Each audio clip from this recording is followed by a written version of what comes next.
નમસ્કાર મિત્રો, ઉનાળુ વેકેશન આવી ગયું છે અને લોકો રજાની મજા તેમજ ગરમીમાં પણ શીતળતા શોધતા હજારો રૂપિયા ખર્ચી વોટર પાર્ક અને સ્વિમિંગ પુલો તરફ આકર્ષિત થઈ રહ્યા છે। ત્યારે ભાવનગરના જ કુદરતી જળાશયો અને જળ સંપત્તિ તરફ થોડી અવગણના ખૂંચી શકે તે વાત સ્વાભાવિક છે। ભાવનગર નજીક ઘોઘાના દરિયાકાંઠાથી ફક્ત 14 કિલોમીટરના અંતરે ખંભાતની ખાડીઓ વચ્ચે એક સુંદર જળ સંપત્તિથી ભરપૂર અને ઐતિહાસિક પુરાવાઓનો સાક્ષી એવો પીરમબેટ આવેલો છે।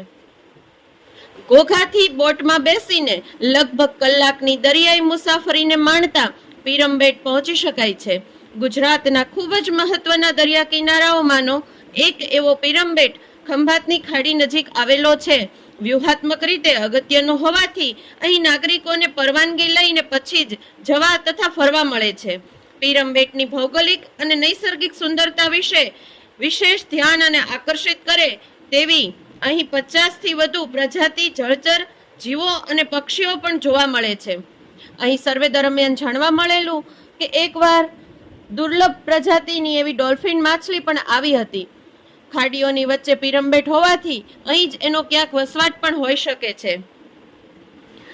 બેટના કિનારે ઇતિહાસની સાક્ષી બનેલી ભેખડો અને નાના મોટા કદના ચોક્કસ આકારના પથ્થરો પથરાયેલા છે। 100 વર્ષ જૂના અધિકારીઓના મકાનોના માળખા અને પુરાતત્વ સ્થાપત્યોના પણ અવશેષો જોવા મળે છે।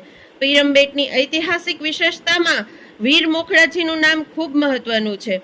ભાવનગરના રાજવીઓમાંના એક રાજા વીર મોખડાજીએ પીરમબેટને રાજધાની બનાવી મુગલો સાથે યુદ્ધ કર્યું હતું, જેમાં વીર મોખડાજીને દગાથી મારવામાં આવેલા મસ્તકને કાપી નાખતા માત્ર ધડે લડાઈ કરી હોવાની વાયકાઓ ખૂબ પ્રચલિત છે।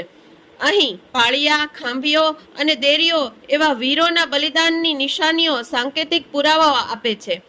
અંગ્રેજોના શાસનકાળ દરમિયાન અહીં લાઇટ હાઉસ બનાવવામાં આવેલું, જેની દીવાદાંડી 24 કિલોમીટર ઊંચી અને આકર્ષક લાગે છે। અંગ્રેજોના શાસન દરમિયાન આ સ્થળને પીરમબેટ નામ આપવામાં આવેલું, પરંતુ હાલ સ્થાનિકો દ્વારા વીર મોખડાજીના નામે આ કિનારાને પ્રવાસન સ્થળ તરીકે જાહેર કરવાની માંગ કરવામાં આવી રહી છે। હાલ ગુજરાતમાં 144 કુલ ટાપુઓ આવેલા છે। તેમાં પ્રથમ ફેઝમાં પિરોટન ટાપુ અને શિયાળ ટાપુ વિકસાવવાનું આયોજન કરાયું છે, પરંતુ ભાવનગર જિલ્લાના પીરમબેટને ધ્યાનમાં લેવામાં આવતો નથી। અત્યાર સુધીમાં અનેકવાર પીરમબેટને પર્યટક સ્થળ બનાવવા માટે આયોજનો વિચારવામાં આવ્યા છે, પણ કોઈ પણ પ્રકારના પગલાં ભરવામાં આવતા નથી। આયોજનો માત્ર કાગળ ઉપર ફાઇલોમાં ઢબુરાયેલા જ રહી જાય છે। રળિયામણો અને કુદરતી સૌંદર્યના ખજાના જેવો આ ટાપુ દરિયાની વચ્ચે 3 કિલોમીટરમાં પથરાયેલો છે। ભવ્ય ઐતિહાસિક વારસાની ધરોહર, અવશેષો અને સાક્ષી બનેલા ઇતિહાસના આ ટાપુને પોતાની યોગ્યતા અનુરૂપ દરજ્જો અને ન્યાયની રાહ હોય એવું લાગે છે।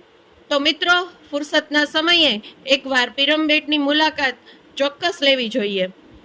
આ સાથે આજની વાતને વિરામ આપીએ।